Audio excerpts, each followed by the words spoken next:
Hey everyone, today we will talk about how to fix or how to solve Telegram too many attempts. Please try again later. To know how to fix or how to solve Telegram too many attempts, please try again later. You should just go to settings like this. You will click. After that, in this page, you will go to apps, default apps, app settings. When you will see this list, you will go down to find the application of Telegram and you will enter.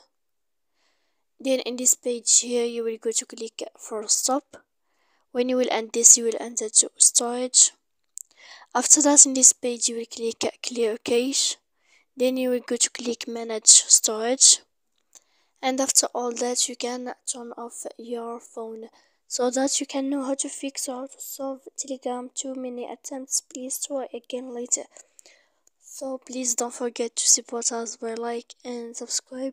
See you next time in another video.